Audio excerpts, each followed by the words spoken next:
Je passe à la partie C. Alors, calculer les vecteurs V et U. Bon, je reviens en fait au système. Le vecteur V est égal à F de W, moins W. Et bon, c'est quoi F?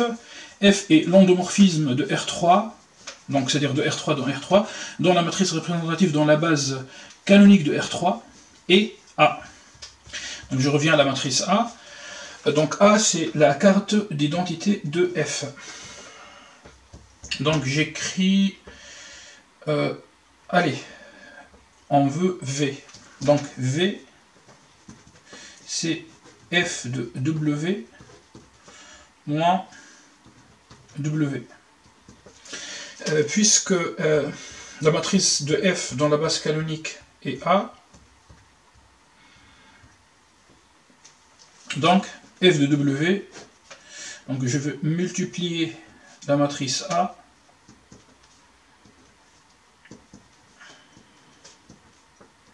attention, par un vecteur colonne contenant W.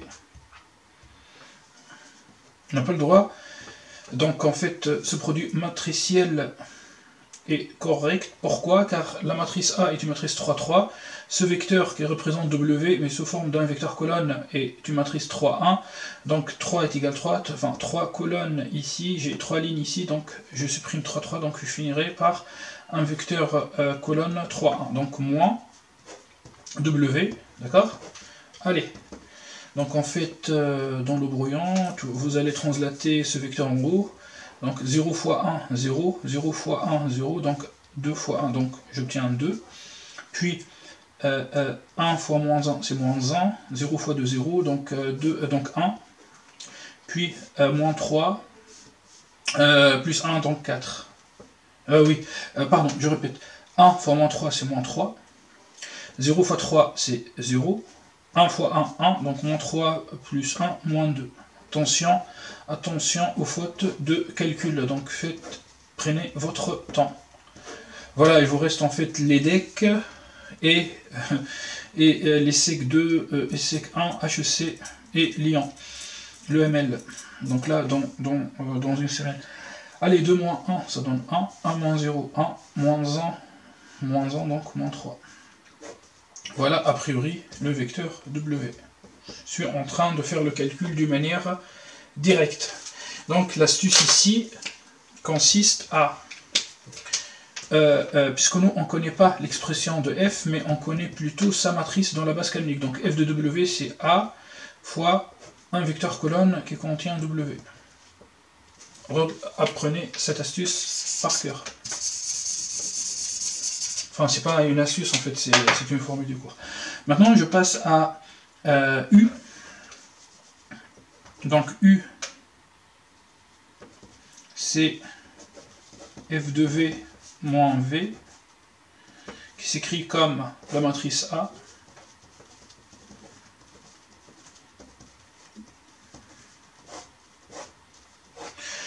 Fois un vecteur colonne contenant le coefficient de V, enfin fois V, moins V. Donc je translate en fait ces vecteurs dans le brouillon en haut.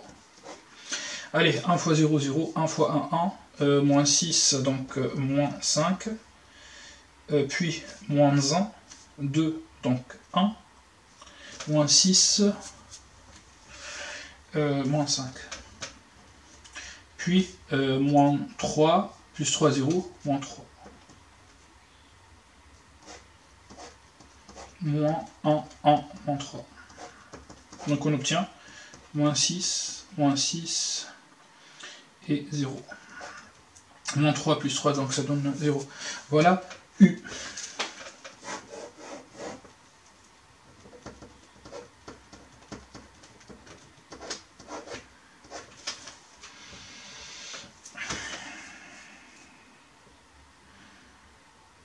Ok. Maintenant, on démontre que la famille UVW est une base de R3. Donc si vous voulez, revenez en fait à mes vidéos sur Ecricom 2016 où je donne en fait une fiche méthode. Sinon, ici on ne va pas montrer que cette famille est libre et génératrice puisque on connaît a priori la dimension de l'espace vectoriel.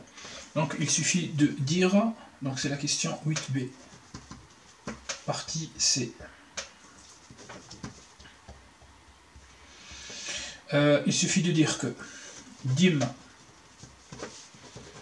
de R3 est égal à 3 est égal au cardinal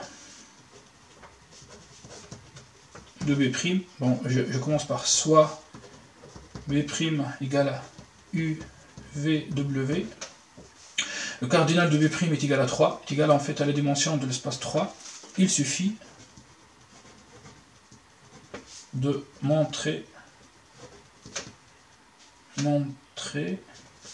que B' est libre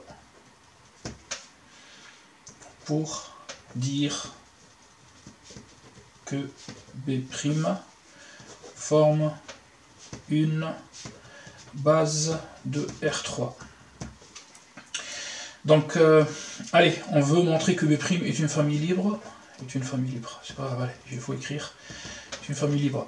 Donc, B' est une famille qui contient 3 éléments, U, V, W. Donc, on va prendre 3 scalaires, soit alpha, bêta, gamma, dans R.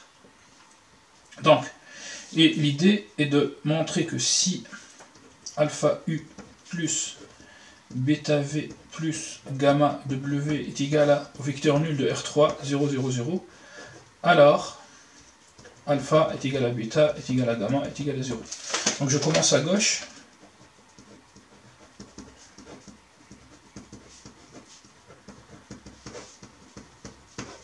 Implique, figurez-vous, en fait, je ne veux pas utiliser des équivalences, puisque pour montrer la liberté d'une famille, il suffit en fait d'utiliser une implication. Si, alors, d'accord? Donc, alpha U plus bêta V plus gamma W est égal à 0, 0, 0. Allons-y, donc U moins 6, 0. V 1, 1, moins 3. Et W 1, 0. Donc on va former un système moins 6 alpha plus bêta plus gamma est égal à 0. Moins 6 alpha plus bêta est égal à 0. Moins 3 bêta plus gamma est égal à 0. Alors, on va faire la ligne numéro 1 moins la ligne numéro 2. Donc, en faisant juste L1 reçoit L1 moins L2, et ben on obtient directement moins gamma est égal à 0. Moins gamma est égal à 0. C'est-à-dire gamma est égal à 0. Donc, moins 3 bêta est égal à 0. Donc, moins 6 alpha est égal à 0. C'est bon. Un pic gamma alpha est égal à bêta est égal à gamma. Enfin, il suffit juste en fait de faire cette ligne moins cette ligne pour trouver gamma égale 0. Je remplace ici, je trouve moins 3 bêta est égal à 0, donc bêta est égal à 0, donc alpha est égal à 0. Voilà. Donc, UVW est une famille libre, 2 étoiles. L'argument de la dimension, je mets une étoile, d'après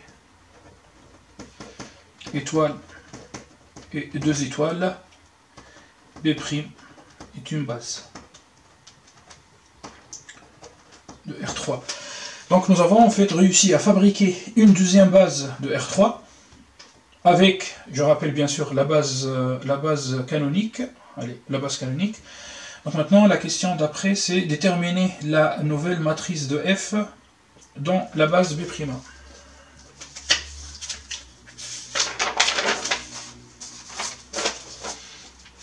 Oui, c'est la question C, donc partie C, question 8, question petit c. Allons-y. Donc, math de F dans B', c'est cette matrice donc U, V, W.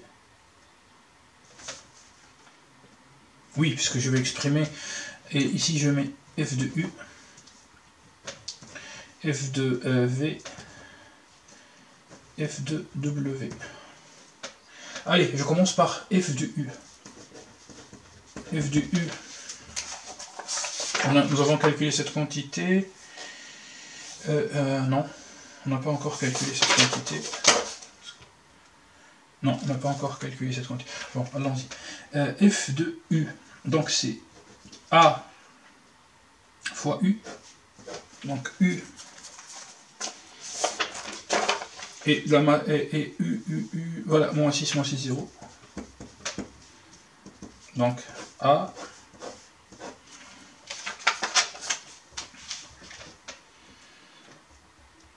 Bon, je reviens toujours à l'énoncé pour éviter les erreurs de frappe, les fautes de frappe. Donc 0, 1, 2, moins 1, 2, 2, moins 3, moins 3, enfin, moins 3, 3, 1, du coup, moins 6, 0. Allons-y. Donc, en fait, enfin, je vais translater ce vecteur, donc, moins 6 fois 0, 0, moins 6, donc, moins 6, moins 6. Puis, moins 6 fois moins 1, 6. 6, moins 12, donc, moins 6. Maintenant, moins 6 fois moins 3, c'est 18, plus 18, moins 6 fois 3, c'est moins 18, et 0. Ah, j'obtiens en fait 0. Donc, attention, on va exprimer f de u dans la nouvelle base. Donc, on ne va pas en fait écrire ce vecteur, donc en fait, il suffit de remarquer que f de u est égal à u. D'accord? Donc, je viens, ici, j'exprime f de u dans la nouvelle base, donc 1, 0, 0. Je passe alors à f de v. Je pense que f de v, on l'a déjà calculé. Et bien, f de v, c'est moins 5, moins 3.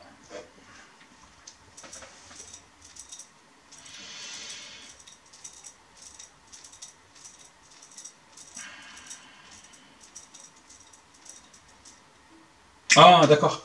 En fait, voilà. En fait, non, on ne va pas passer par cette écriture. En fait, il suffit de remarquer que U, c'est f de v moins v. U, c'est f de v moins v, donc f de v, c'est u plus v.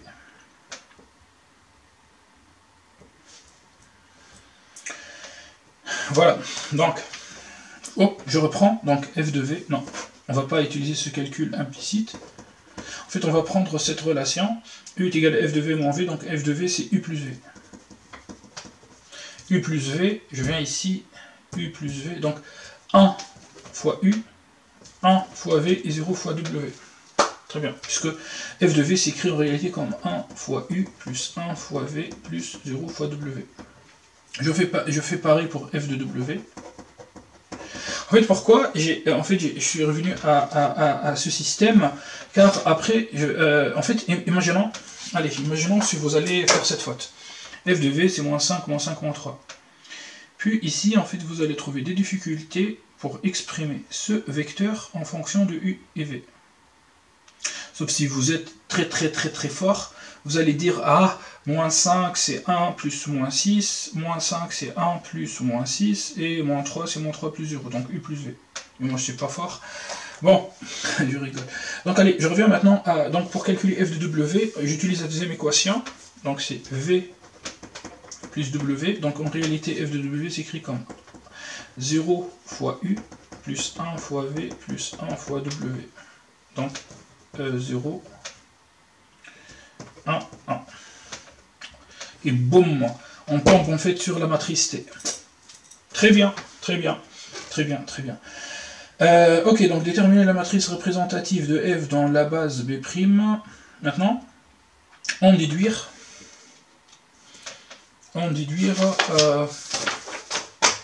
qu'il existe une matrice P inversible telle que T égale à P-1 AP. Attention, c'est pas PDP-1.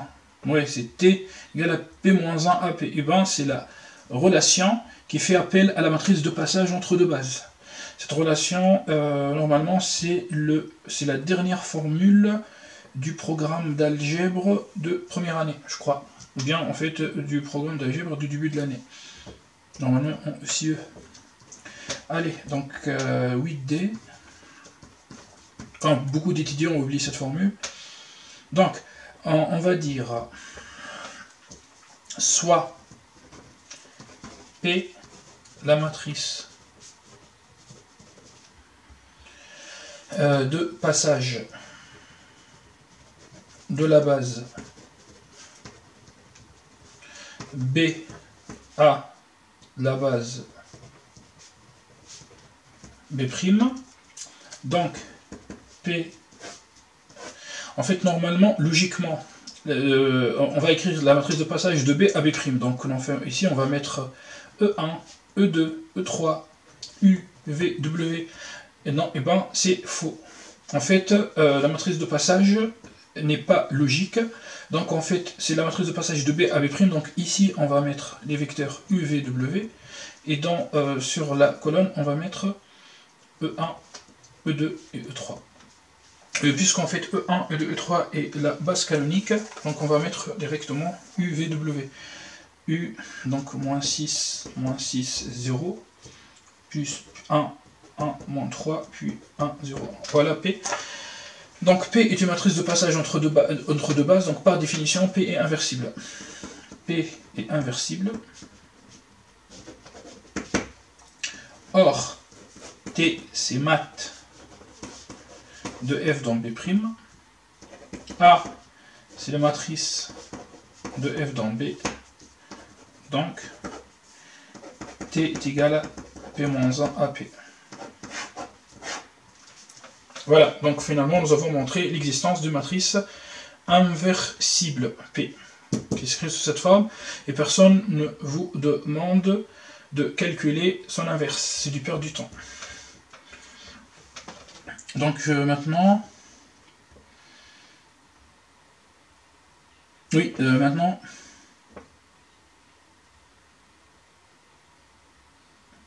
je pense que il s'agit d'une question calculatoire. Moi, je préfère faire les questions 9, 10, 11 dans une vidéo indépendante. Donc merci pour votre attention.